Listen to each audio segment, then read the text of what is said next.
All right, y'all. So you already know what's gonna go down. You already know. This is the AEW review from Bobby Monsoon, and this is from last week's review. So we're gonna go ahead and check it out. You already see the card, and don't worry, guys. I know you guys want the reaction videos. I'm gonna try to work on them, but I might have to work on them like after Dynamite. But it's all good. You know, I got y'all. I'll probably just set it up to be a throwback. But however, this is a throwback from last week. So we're going to go ahead and hear from Bobby Monsoon how he feel about Dynamite. And then we'll chime in if we need to. You know what I'm saying? Well, most likely we will. But other than that, let's go ahead and get started. And for people that are new on this channel, just know that he does do like wrestling news in the beginning of his video, but because all we care about is AEW, we're just going to review that. So let's go ahead and get started. What's up, guys? I just want to let you guys know that I just signed up for Twitch. So if you guys want to catch me streaming or you want to catch me on somebody else's stream, make sure you guys get on the bio and click on the link. So that way you can subscribe and catch me on there and on online, because right now it says offline, but I will be online and I'll let you guys know. Also, make sure you guys scan this QR code to follow me on Instagram. If not, you can get in the bio and there'll be a link down below where you could do it on there for, you know, if you want it just to be simple or very easy for you. If you don't want to scan the QR code, the link will be on the bio. Also, don't forget my Twitter page. I also have that. There will also be on the bio for the link down below. So make sure you guys follow me on there. And also, don't forget to subscribe to my channel. You already know what it is. You already know I always drop that exclusive content for you guys. So, of course, we got to get to the video. So, let's go ahead and get to the video. Make sure you guys like, comment, subscribe, and share if you're new. Let's get started. Dynamite started off with Chris Jericho and Tommaso Ciampa continuing their feud, man. This one seems like it's going to be a good one. You know, Chris Jericho fresh off of the Ricochet feud with the Demand beating him up every single week. He winds up coming out on top. Chris Jericho won the Stadium Stampede. Then they had the one-on-one match with Ricochet. He got over on that. Tommaso Ciampa comes in after the match, give Chris Jericho a beating, and wants to let the world know that he's better than Chris Jericho. Now, Jericho, he's doing the normal trolling, calling Tommaso Tommy and all of that. Tommaso Ciampa's getting mad, man, and I'm guessing that this is going to lead to a match at Forbidden Door. I think this is going to be fire. I think just like with Ricochet, we might see Tommaso Ciampa going over the first match on Jericho. I'm liking to see Jericho in this position. This might be his last run as a professional wrestler. You never know, man. He's definitely up there in age, man. He put Ricochet over with that feud. He's going to put Tommaso over with his feud. So it's interesting to see where they're going to go with this. Shout out to Chris Jericho for, setting up the feud. But, at first I didn't understand it because I was just like, why is Tommaso going after somebody with no title? But if this is him, getting over by beating a legend like Chris Jericho, then all right. But after this, we need Tommaso Ciampa to go after gold. That's why I want him to go after the TNT title. But it seems to me like they're pushing Kevin Knight with that belt. So fine, but can you at least get the national title from Mark Davis? I mean, come on, man. Like, Tommaso got to get something, I would say the international title, but and I would say Continental title, but so I don't know, man. Hopefully Tommaso will get something because he needs a belt, So I don't know, man. But we'll give it some time. But yeah, I do want to see Tommaso Ciampa versus Chris Jericho. I haven't reacted to their feud yet, but I will make a video at some point. So because I did miss the segment, so yeah, we'll see how. I'll let you guys know when I make the video, okay? But if they do set it up for Forbidden Door, cool. But otherwise, we can wait till a redemption. It's cool. But let's see because I'm still waiting for the Dogs versus Edge and Christian. So we'll see how that goes. But let's continue. Next, you got a backstage segment with the Don Callis family. We got a situation going on. We got my man Kevin Knight, the Jet, looking to add another belt to his resume, the AEW championship belt, man. My man Don Callis trying to put it together, but unfortunately we got Andrade not feeling the OG. The last person that didn't feel the OG direction, his name was Takeshita. He got kicked out the group, and now he's a lone wolf. Andrade, I've been trying to do everything in my power to keep from Andrade to making a left turn, man. He's been doing a little bit too much back talk to my OG. We'll see how this plays out, man. But Andrade, he's not feeling that. He's getting put on the back burner for Kevin Knight. Every time he's turning around, he's asking the OG, man, where's my title shot at? And we ain't got no answers for him right now, man. So it'll be interesting to see how this develops. Next, you got a crazy match with Shane Taylor versus Jon Moxley. They've been kind of going back and forth. This started on Collision. They had to run the quick fade, man. Jon Moxley wound up winning. Shane Taylor wound up tapping out. But you got Shane Taylor Promotions come in, and they straight beat the Death Riders up. Where was Claudio Castagnoli at? Where was Wheeler Yuta at, man? The Death Riders was missing some of their muscle, but bro, they got Shane Taylor Promotions put a beating on Marina Shafir. Bro knocked out Jon Moxley. The chick put a kendo stick to Marina Shafir leg or some part of her body, man. It was kind of fire, man. It's good to see Shane Taylor Promotions. Usually they're on Ring of Honor or on Collision. Tony Khan is looking to bring them up on a card. This is what I like about Forbidden Door season, y'all.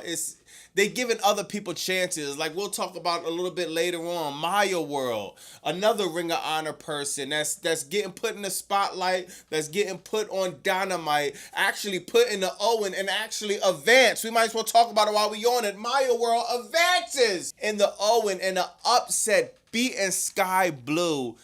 Crazy, man. This is one thing I like about Forbidden Door season, man. You got New Japan Pro Wrestling, you got CMLL, you got Stardom, you got these not underground, but indie promotions, even Ring of Honor. You got indie promotions that get to have a certain spotlight on the main roster or the main, whatever you want to call it. So I kind of like that, man. So speaking of the women's Owen, you got the final four in the women's Owen being Hazuki, Mercedes Moné, and Athena and Maya World. I think it's inevitable that Mercedes Moné and Athena is going to be facing each other at Forbidden Door. This should be a fire match. They got a lot of history with each other. They were tag team partners in the women's tag team tournament, so this should be interesting. Yeah, this match was awesome. I remember I was just on my way home and I was watching this, and it was pretty dope. I hate the fact that Sean tapped out, but I knew he was going to attack John, though. I kind of knew that.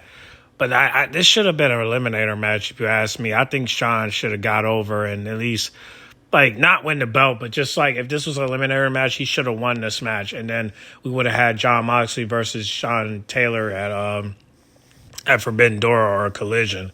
You know what I'm saying?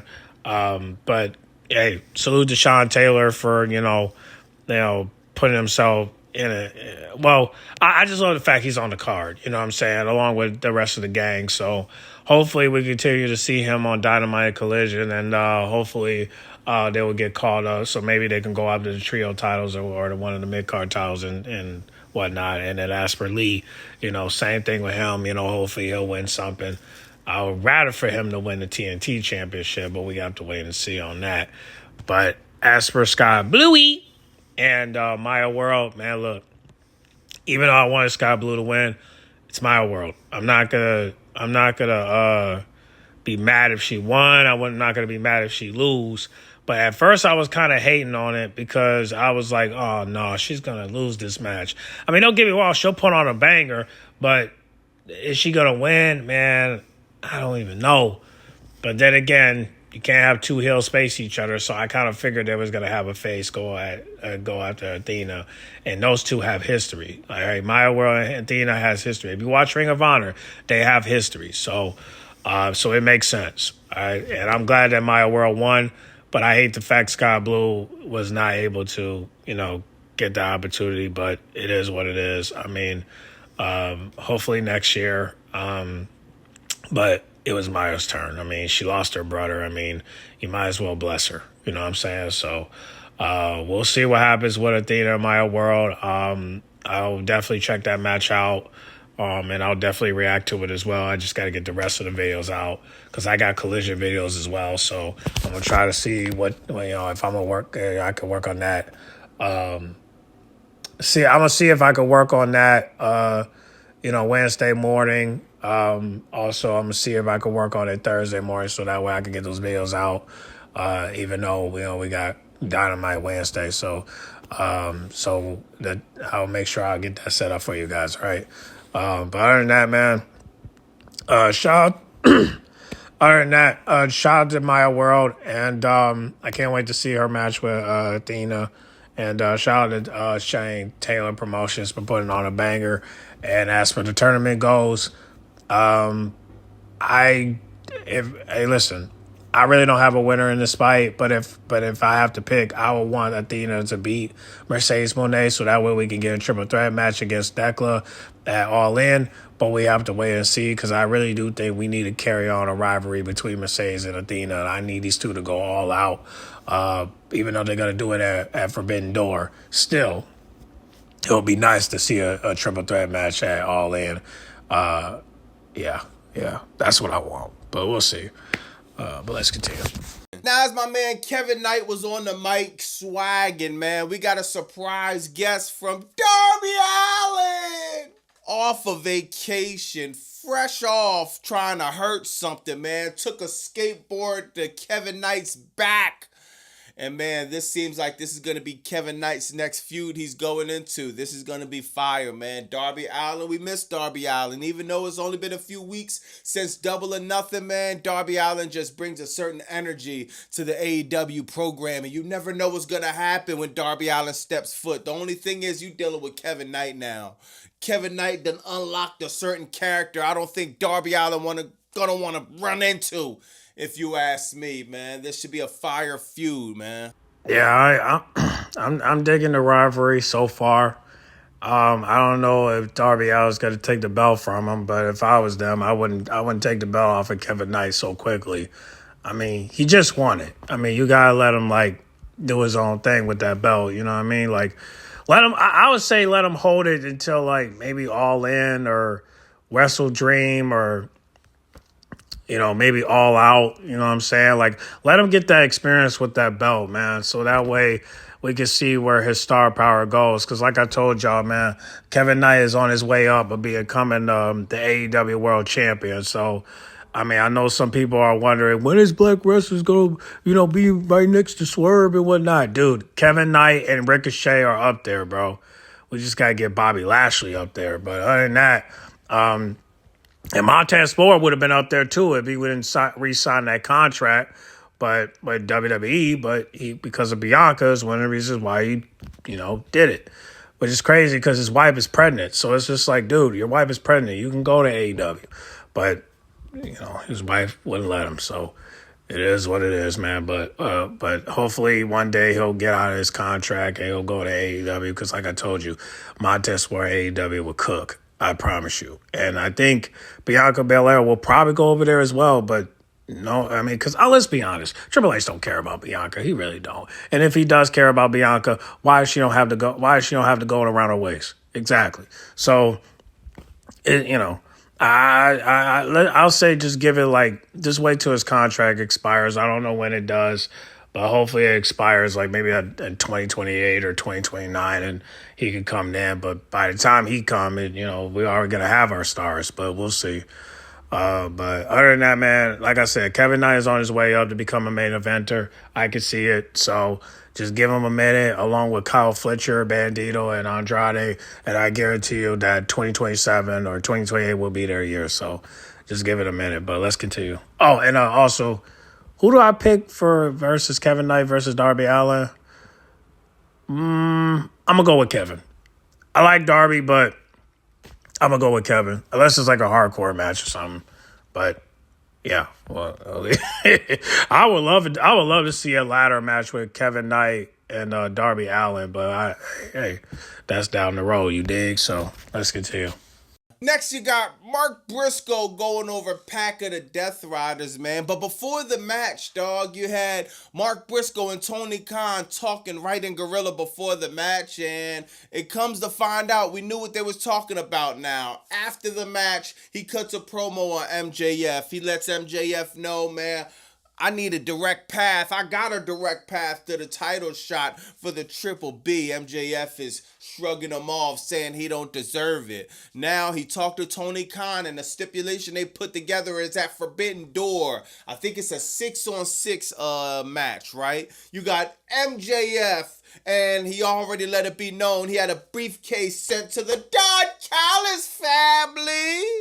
So MJF is going to hire the Don Callis family. We don't know who or what, but they're going to be on his side, and on the other side, I'm pretty sure it's going to be Mark Briscoe and the Conglomerate in a steel cage match. This is fire, especially with MJF injury, man. We got an update on his injury. He was in a cold plunge. Very recently, I have hurt my left knee. I hyperextended it in a match against Roosh, who is a bad person. I think we can all agree on that. And honestly, the Nordic Wave...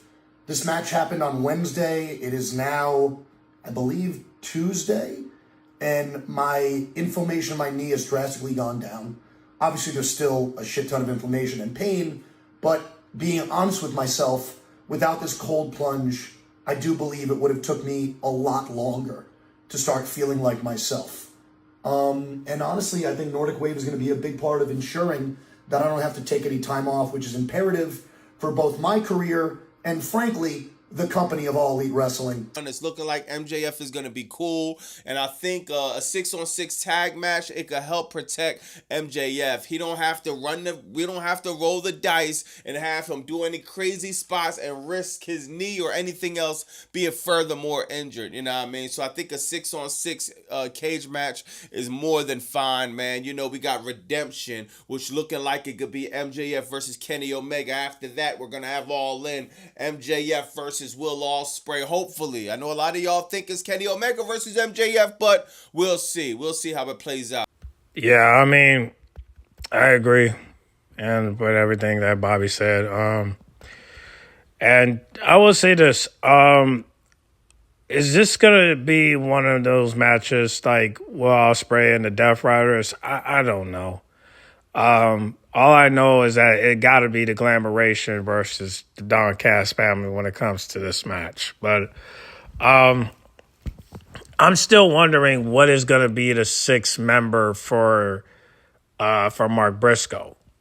Because is there anybody that... Because here's the thing. You're talking six here, right? So look, you got Mark, you got Orange, you got Rhetoric, you got Kyle, and you got that Asian dude, I don't know his other name. And then, of course, I think, you got Mark Briscoe. No, wait, did I count that right? Wait a minute, one more time. Okay, you got Mark, you got Orange, you got Rhetoric, we got Kyle, and you got that Asian dude. So that's 5. So I don't know who is going to be the sixth member. That's the problem. We can't get Adam Cole. Like who you got? Like if you only got like 5 members in the clique, who do you have? You know, like, wait a minute. Wasn't Hologram in the group? Huh. Yo, oh, that's it. But we don't even know if we got. Damn, but we don't even have the status though. What's Hologram's status?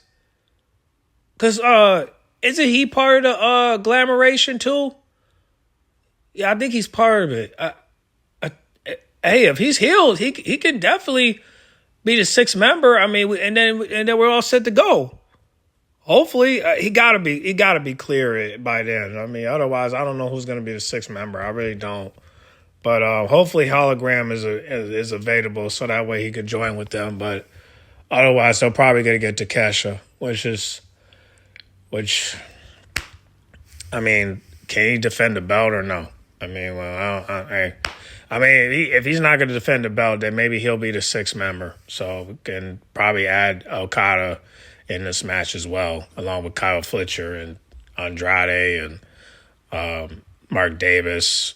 And I think that's your five right there. And then, I think. So, I don't know. We'll see. We'll see if Takeshita will be in this match. Otherwise, they can get hologram, if they don't add Okada and Kyle Fletcher in this. But we'll see.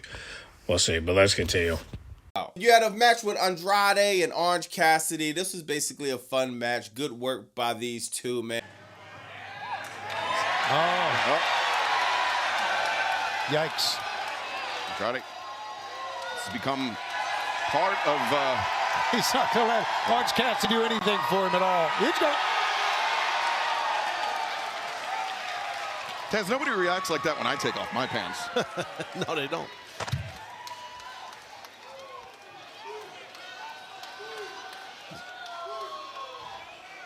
Now Andrade effectively daring Orange Cassidy.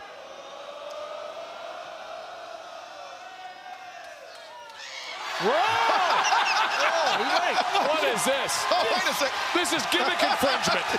He was ready for it. He's laying up. And they had a spot where Lio Rush. It's fine. It's fine. No one's Lio paying Rush. Orange Cassidy. That little gremlin, Lio Rush. Oh, no. You've seen him orbiting around, slinking around the conglomeration as of late. I'm fascinated by Lio Rush, I gotta tell you. I think Orange Cassidy's frightened by him, to be honest. He should be.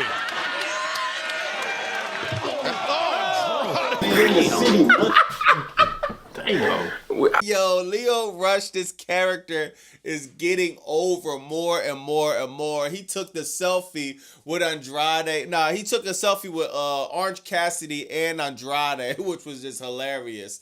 And man, Lio Rush, this is exactly how I want to see Lio Rush be booked, man. He doesn't always need to be in the match. He doesn't need to be at the top of the card. He doesn't need a title. He just needs certain moments to be interjected in that just make the whole thing fun, dog. Now, I do want to see him get more serious. Like, remember I said this on my live. Remember how Mankind used to have the mandible claw, or Mankind, he'd get beat up all the time, but you would have them handful of times I should say, that Mankind will really get over on you. I want to see Lio Rush get a little bit more serious at some point. As of right now, he's doing a perfect job with this gimmick, man. Yeah, but I do want him to win matches, though. I just don't like the fact that every time he's in the ring, he don't get no defense. Like, it's just like every time he's in the ring, he just play the role and don't, fight back or don't even take, it's just like, I need him to get his defense off. You know what I mean? So, I don't know. If he could just, defend himself when he's in the ring, and then it will be much better. But if Bobby's satisfied, then I'm satisfied. But we need Lio Rush to defend himself, because when I watch Ring of Honor, he really does wrestle. But when he's in Dynamite and Collision, he just, I don't know. It just makes it look like he's getting booked like a jobber. But he is. I don't know. Maybe it's just me, but I do want him to start winning more matches. You know what I'm saying? Because you see, Persephone is getting over, Rush is getting over, so we got to get more people over, man. And I like how Sean Taylor's Promotions is getting over as well, even though they're not winning matches, but at least they're on the card, So shout out to Tony Khan for that. And also, I got a reaction video from Stephanie from Women Wrestling Color podcast where she speaks about, is AEW still the same from back last year? You know what I'm saying? And I will talk about that. Just got to make time for it. But other than that, we're going to continue. And yeah, man, shout out to Andrade and Orange Cassidy. I watched the match myself. It was pretty good. Now, would I react to it? No. But, would I watch it again? Probably. It's a good match. So, very entertaining, and I like it. So, we'll go from there. But let's continue. Now, it was announced that Zack Sabre Jr. will be fighting Kenny Omega at Forbidden Door. A lot of people are letting me know this is going to be an automatic classic. I think so too, man. I like what Zack Sabre did last year at Forbidden Door. So him versus Kenny Omega, I think that's going to be fire at Forbidden Door, man. Forbidden Door just seems like another promising pay-per-view that's going to be stacked June 28th. Yeah, I'm looking forward to this match. I mean, if y'all don't know Zach, man, ooh-wee. If you saw that match with Daniel Bryan, oh, my God. That match with Daniel Bryan was... that match was... ooh-wee. That match was hard to watch, but it was fun. It was fun, though. Like, it was hard to watch, but it was fun watching. Like, hey, yo, that match was... oh, my God, that match was uncomfortable to watch, but it was fun to watch. So, you know, but... yeah, if you guys want to know more about this guy, man, go watch that match with Daniel Bryan, man. Bryan Davison, that's his new name. Like, bro, I'm telling you, man, that match was uncomfortable, but it was fun to watch, though. So, shout out to Zach, man. Shout out to Bryan, too. But as for Kenny goes, we'll see what Kenny could do with this guy. I mean, will he beat him? I don't know, but we'll see. We'll definitely check him out for sure. But let's continue. Last but not least, Swerve Strickland. Brody King in a straight dog fight for the winner to advance to get to the finals of the Owen. Brody King was busted open, man. He tried everything, but it just wasn't enough, man. Prince Nana with the shenanigans hit Brody King. Swerve House hit the vertebreaker. It's over, man. 1, 2, 3. Swerve Strickland advance in the finals of the Owen. You got Swerve Strickland versus Will Ospreay now. The general consensus is Will Ospreay's going to be winning the Owen, right? The general consensus is Will Ospreay is going to be going to All In to get a shot at the AEW Championship finally in front of his hometown. The only one thing is Tony Khan is known to throw the curveballs, bro. So we always got to give a certain percentage to say, man, who knows what's going to happen, man? Is the Death Riders going to turn on Will Ospreay, cost him the match? Is Swerve going to go to the next level of sickness and straight try to rip Will Ospreay neck off his shoulders? To be able to be the winner of the Owen, man, Swerve been wanting power. He been obsessed with power. He needs the power. So we're going to see what's going to happen, man. If he wins that Owen, he'll be that much closer to get what he wants. And to see Swerve get this close and not get it, I don't know. It's going to be interesting, man. I don't know who y'all got. Like I said, man, I'm forced to pick Swerve, as y'all know. So I got Swerve winning the Owen, but... I mean, I got Swerve Strickland too, but I kind of want Will Ospreay to tell his story. So I do want Will Ospreay to win just so he could tell his story. But at some point we got to give the belt to Swerve. Maybe we could get it. Maybe he could get it at Revolution. But at some point he's gonna need that belt. I mean, at some point. So let's see what Will can do with the belt, and then hopefully Kenny will get his. And then when we're done with Kenny, the person that could dethrone him could be Swerve Strickland because he needs the belt as well. So, and then hopefully we can find somebody to beat him for the belt. Because, again, I have a long list of people that can go after that belt. But whoever is willing to beat Swerve Strickland for that belt, hey, man, we got you. But let's see. But as far as the match with Boney King and Swerve, that match was great. I liked it, and I will be doing a reaction video, and hopefully sometime this week. Just got to make time. But other than that, great match, and I can't wait to see Will versus Swerve at Forbidden Door. So we'll go from there. All right, but he's about to close out, so let's go ahead and ride this bitch out. Let me know in the comments what y'all think, though, man. Forbidden Door is looking like it's going to be a promising event. It's looking like it's going to be a fire event, man. Yeah, but let me know what y'all think about that. It's Bobby Monsoon. 215, like, comment, subscribe. Blah! All right. Well, this is all I could dig up for Dynamite. So we'll be going live at 8 o'clock. Make sure you guys tune in. Get in the comment box. Make sure you guys like, comment, subscribe, share if you're new. Let me know what y'all think about Dynamite last week. And are you ready for Dynamite that's about to happen this Wednesday. And because, like I said, we're going live at 8 o'clock, and it's going to be a banger. So stay tuned, all right? So get in the comment box. Make sure you guys like, comment, subscribe, share if you're new. And I'll see y'all for Dynamite! Cut, boy! What my name is? Cut, boy!